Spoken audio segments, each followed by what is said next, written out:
Thanks so much, Tom. Please, would you turn to the back of the notice sheet inside the song sheet, and you'll find there an outline for today's talk. And we have many fewer verses this week. We just have 11 verses as opposed to 7 chapters, but I think there's almost more to say. So don't worry, I've got my eye on the watch, so we shouldn't be here too long. But there's loads packed into these verses. And Hosea changes his dominant image. So until now in the book, as you'll know if you've been with us over the last few weeks, if not, download the talk from the Android app or the iPhone app or whatever you use. It's been a picture of God as a husband and his people as his wife. An amazingly intimate picture of what it means to know God. Not just God as a king with subjects, but God as a husband and a spouse. A picture of amazing intimacy between God and his people. And yet with that idea of intimacy comes a greater sense of the tragedy of sin. Because sin in Hosea isn't just a breaking of laws or getting on the wrong side of the monarch and needing to be put down as a rebel. Sin has been about unfaithfulness to your partner. Sin has been very personal. And in fact, the more we have seen of the intimacy of the relationship that God wanted with his people, the more tragic sin is seen to be. See, God isn't just somebody who wanted to create us and then leave us to make the most of our world as we wanted to. God is somebody who intended to know us extremely personally. And against the backdrop of a marriage, well, their language of unfaithfulness is very ugly. Well, today the image changes. Instead of the picture of a husband and a wife, now it's the picture of a father and a son. And again, it is a picture of incredible intimacy, the amazing relationship that God wanted to have with his people. But once again, seeing that intimacy makes us think of sin even more horrifically. Now is a child who wants nothing to do with his loving parents. Here is an insight in this book. Amazing, isn't it? Just in one book in the Bible with the two most intimate pictures of relationship, both together. Husband, wife, father, son. But in both cases, the story is pretty tragic. But this time, I want to say, for those of you who've been feeling a bit battered over the last few weeks at Hosea, and a couple of you have said that you have been, here is a passage with pretty bad news, but then with a happier ending than we have seen so far. So you can look forward to that as we go through. So God is Father, but we begin with a prodigal son turning his back on a loving father. Verses 1 to 4. When Israel was a child, I loved him. Out of Egypt I called my son. But the more they were called, the more they went away. They kept sacrificing to the Baals and burning to idols. Yet it was I who taught Ephraim to walk. I took them up by their arms. They didn't know that I had healed them. I led them with cords of kindness, with the bands of love. I became to them as one who eases the yoke on their jaws. I bent down to them and fed them. See, it's a picture of amazing intimacy, but also a picture of incredible tragedy, of the horror of rebellion against God, who is not just your monarch, but your father. I've quoted before from Jim Packer's book, Knowing God. I'm going to do it again. It's my favourite chapter, probably of any Christian book. It's worth buying the book just to read this chapter on sons of God. And this is what Jim Packer says. You sum up the whole of New Testament teaching in a single phrase if you speak of it as a revelation of the fatherhood of a holy creator. If you want to judge how well a person understands Christianity, find out how much he makes of the thought of being God's child and having God as his father. If this is not the thought that prompts and controls his worship and prayers and his whole outlook on life, it means that he does not understand Christianity very well at all. It's an amazing picture of the blessing to know God intimately. As it says in 1 John chapter 3, how great is the love that God has lavished upon us that we should be called children of God. Well, that's true of the Christian. It was also true of the Israelites, and that's where we are in Hosea. The people of Israel were also enjoyed the privilege of knowing God as their father, and they were his son. But unlike Jim Packer, they're not very excited about this idea. They've forgotten who their father is. Out of Egypt I called my son is a reference to the beginning of their life, really, as a nation, when God rescued them out of Egypt. And it's described as their infancy. God taught them to walk. He eased the yoke on their jaws as he liberated them from the tyranny of Pharaoh and brought them through the parting of the Red Sea to the promised land and nurtured them as their God. But they'd forgotten who it was. Rather than it being the thought that controlled all of their life and their prayers, they couldn't remember. In fact, they turned to other people as if they were the ones responsible for all the blessings they'd had. Now, we've had this picture already of idolatry as going after other lovers. This way it's almost more bizarre, going after other dads. It's almost bizarre. So you can imagine, next week is Mother's Day, just a little reminder for you. Just a reminder to myself as well, I haven't yet taken the necessary action. But, wouldn't it be odd if on Mother's Day you went to the florist and you ordered a massive bunch of flowers and then sent them to somebody else other than your mother? Be extraordinary behaviour. And then your mother finds out. You send it to the next door neighbour. She looks over the fence. Oh, what's that enormous bunch of flowers from her son? And turns out the next door neighbour's rather surprised because it's from Andrew Sach. Mother thinks it was a mistake. Oh, can I just see the address on that? No, it's definitely number 66. It'd be odd, wouldn't it?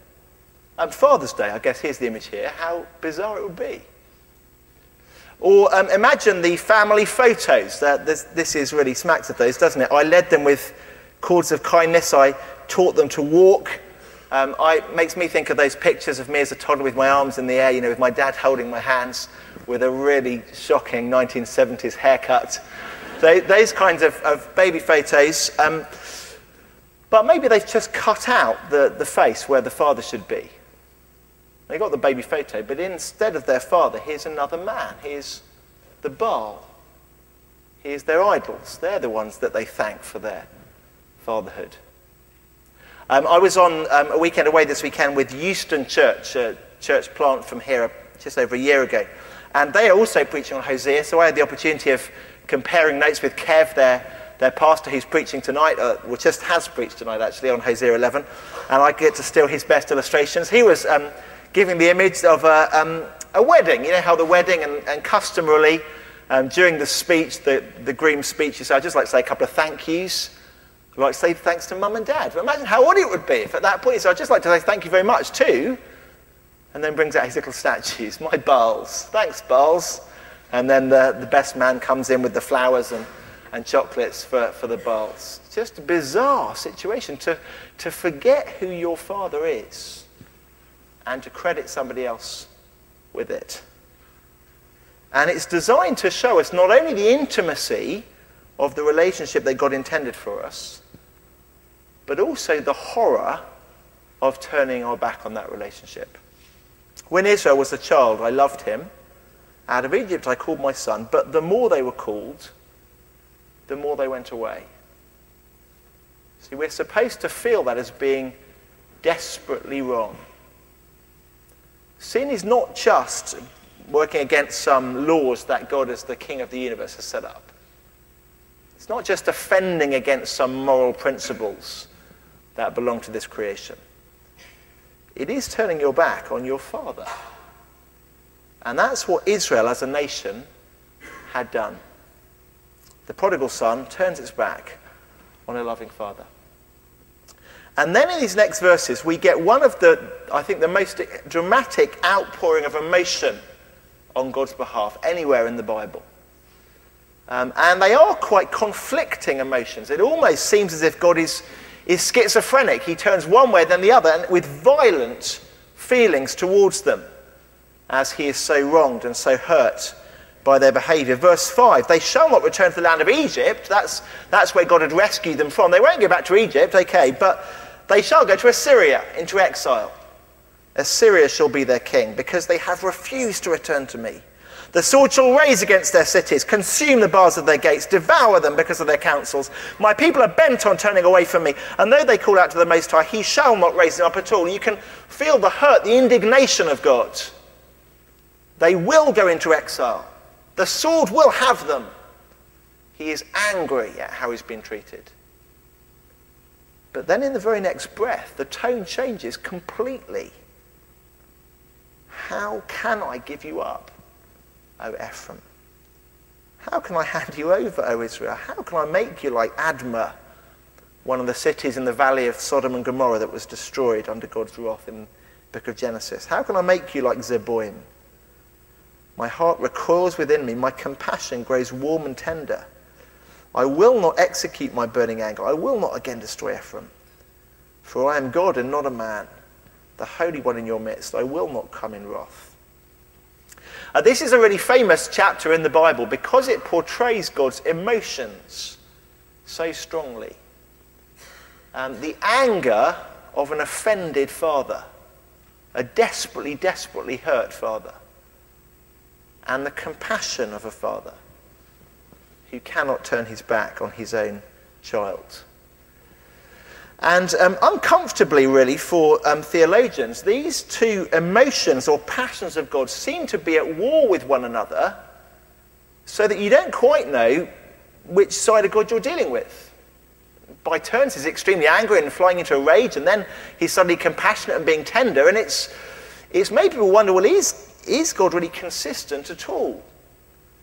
And in that sense, this has been an enormously controversial chapter. If in theology, Hosea 11 is quoted almost everywhere. Whole books are written about it, like this one, Does God Suffer? Does God feel emotions like this? It calls into question the doctrine of God's impassibility. And I just want to spend a little moment on that. I think this passage raises two massive theological issues, and we'll just deal with them as asides. The doctrine of impassibility is the idea that God doesn't have passions. It's been quite a controversial idea in Christian theology because it certainly can't be the case that God doesn't have an emotional life. That doesn't make any sense. We read again and again in the Bible about God being grieved at human evil and God rejoicing in his people. God's emotional life is evident in the Bible. But being more careful than that, theologians meant by the idea of impassibility that God could not be kind of swayed off course by emotions that would kind of ravage him and cause him to do something contrary to his character. Because that's how emotions can sometimes work for us, can't they? Sometimes emotions are so strong that they cause you to act precipitously. And you do something just because of the way you're feeling that in the morning you regret. So it's the email that you dash off and press send because you're angry. And in the morning you wish you hadn't pressed send. And the idea of God's impassibility is meant to mean that we don't need to fear God being like that. Kind of emotionally changeable, liable to fly off in one or other direction by the strength of his passions.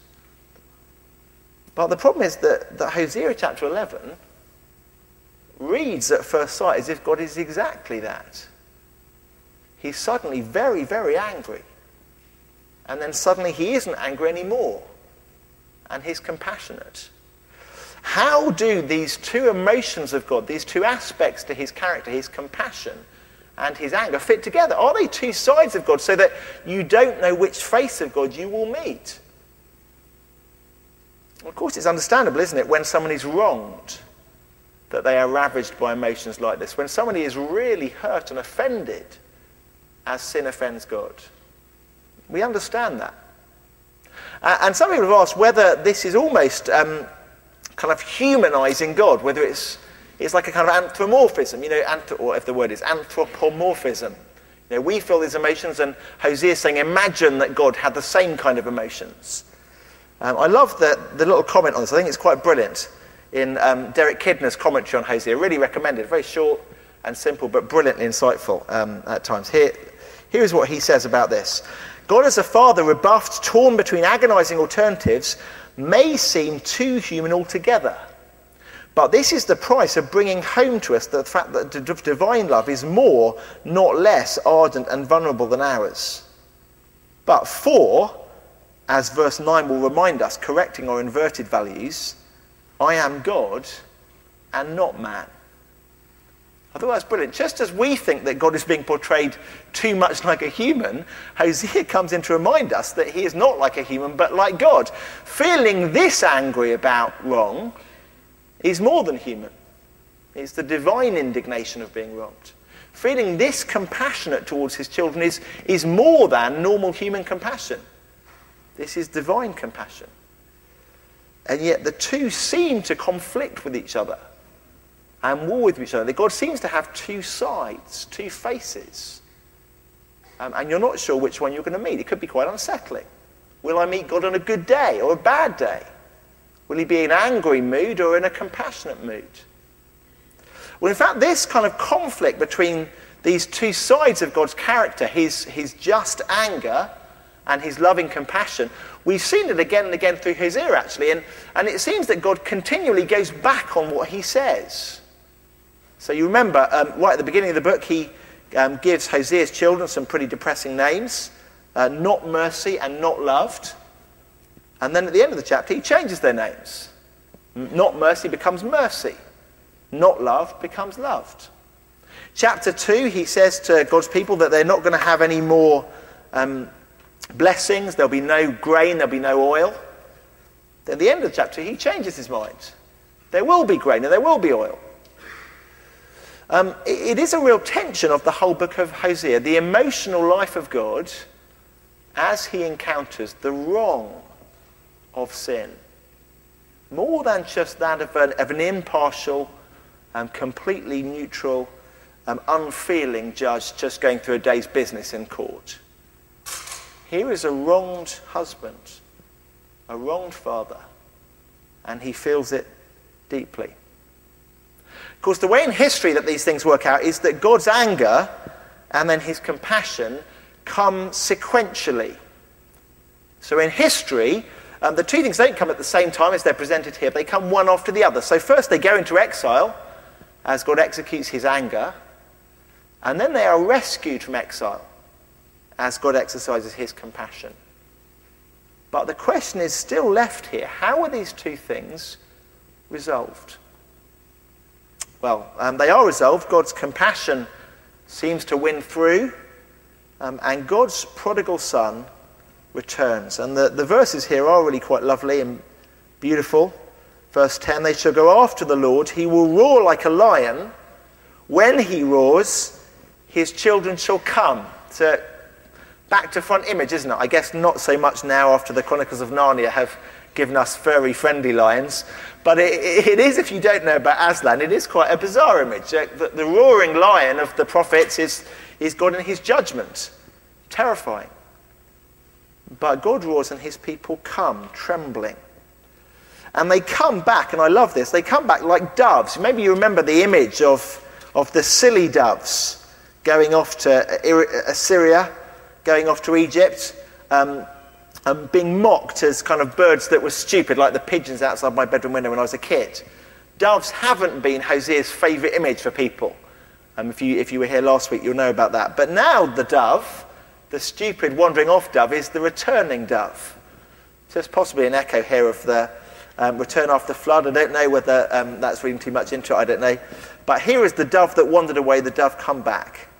Like doves from the land of Assyria, I will return them to their homes, declares the Lord.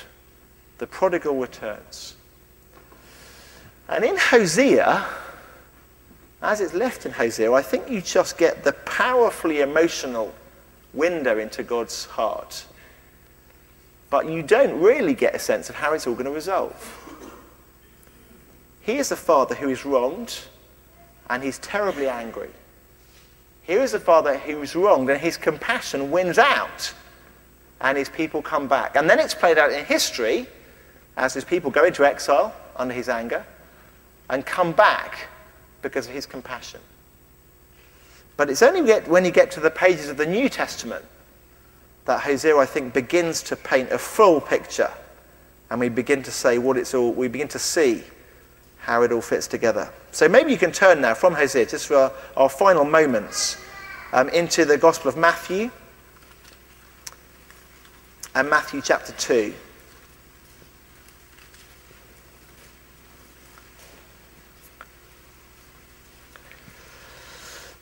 Here is the story of Jesus under the tyranny of King Herod. You remember the story from Christmas as Herod orders that all the babies should be executed. because of his jealousy of the idea of a new king. And this is where we pick up the story in chapter 2, verse 13. When they departed, behold, an angel of the Lord appeared to Joseph in a dream and said, "Rise, take the child and his mother and flee to Egypt and remain there until I tell you, for Herod is about to search for the child to destroy him." And he rose and took the child and his mother by night and departed to Egypt and remained there until the death of Herod. This was to fulfill what the Lord had spoken by the prophet, "Out of Egypt I called my son." Words that you'll recognize from Hosea chapter 11 and verse 1. Now, this introduces our second theological controversy of the evening, and that is the question of whether the New Testament writers take the Old Testament out of context. Because recently, many theologians have argued that they do. They say, look, these words have got nothing to do with Jesus. Hosea's prophecy is nothing to do with Jesus fleeing Herod. But Matthew is searching around, trying to find the idea of fulfillment. He's found a verse about leaving Egypt and being a son. He thinks, oh, that's two kind of hits, that will do. Jesus is out of Egypt and he's a son, so I'll say it's fulfilling it. And that has been the view recently, even of some almost evangelical writers. One famous Old Testament lecturer at a well-known evangelical seminary published a book which he had to resign for, in which he said, and others are saying, that the New Testament writers take liberties with the Old Testament. Sometimes people say, actually, it's okay for them because they are the apostles, so they have kind of divine sanction for taking it out of context. But everyone thinks that they read kind of strange meanings into it. And I think that's a very problematic idea. Because if the New Testament can handle the Old Testament badly like that, that raises questions about what the right way of reading the Bible is. Are we right to say you should read the Bible in context? Are we right to look for the author's original meaning if the apostles don't? If they play fast and loose by it? And come to mention it, can we really be sure that Jesus' fulfillment of prophecy is all that impressive? If it's just finding prophecies that weren't really about him and twisting them to be about this. So here's the next big controversy. Does the New Testament take the Old Testament out of context? And this is one of the favourite examples by which people say that it does. Now, the heroes to the rescue on this one are an American professor called Greg Beale, who seems to have spent much of his life defending the idea that the New Testament writers handle the Old Testament correctly. And actually, what you need to do in each case is just look carefully enough at the Old Testament and carefully enough at the way the New Testament uses it, and with sufficient understanding we'll find that they were handling it right after all. And Greg Beale's managed to persuade some of his friends to write a massive book basically looking at every single time the New Testament quotes the Old Testament and looking at the Old Testament context, looking at the New Testament context, and says, see, they got it right. And he does it for every single one, which is a bit of a sledgehammer to crack a nut kind of reply to his critics, but I like it. I commend that to you. But Matthew 2 is a case exactly like that. Just looking closely at how Matthew understands Hosea will actually open up a world of what Hosea is saying to us. Out of Egypt I called my son is, of course, in Hosea, a statement about Israel. A statement about God's people, his nation, that he rescued and out of the land of Egypt to begin life as his people in relationship with him. But then Hosea goes on to say that this was a son who was unfaithful, a son who was a prodigal, a son who made the father deeply angry and incredibly sad. When we get here, out of Egypt I called my son, the son is Jesus, not Israel. But that isn't Matthew playing fast and loose with the Old Testament. It's Matthew making a profound point. Matthew is saying that Jesus, in his life that begins with the flight from Egypt, is reliving Israel's life. Jesus is like the son, take two. Let's try this again, says God. And he begins his life as Israel began their life by fleeing from Egypt. And then his life continues the way that Israel's continued. Remember that Israel came out of Egypt, then they were in the desert, in the wilderness, and they were tempted, and they failed the test. But Jesus, just as he's come out of Egypt, over in chapter 4 of Matthew, he's in the wilderness and is tempted and passes the test. And as we read through the Gospel of Matthew, we see a portrait of Israel take two. God's Son take two. And we find out that Jesus is very, very unlike the son that we read about in Hosea. He was a son who remembered who his father was, who loved the family photos. I guess they would go back into eternity past, wouldn't they? God the Father and God the Son, loving each other eternally. He was a son who always honoured his father, a son who never disappointed his father, a son who never made his father angry, a son who never gave his father cause for grief. And yet, a son who ends up on a cross suffering the anger of his father. See, the story begins the same. Out of Egypt I called my son. And in the middle it's very different. There's no rebellion, no disobedience, no sin. And yet, weirdly, it ends the same. God is angry with him. Why is that? Well, it is because as Jesus, as the perfect Son, the new Israel, relives Israel's life, as he dies on the cross, an innocent one who'd never done anything to wrong or anger or disappoint his father, he goes to the cross as a substitute for Israel, at least for those in Israel who would trust in him as their Messiah. A substitute even for those beyond Israel, the Gentiles who Hosea prophesied would come in, the other children. And in his death, as he dies as our substitute, these two conflicting aspects of God's character come together.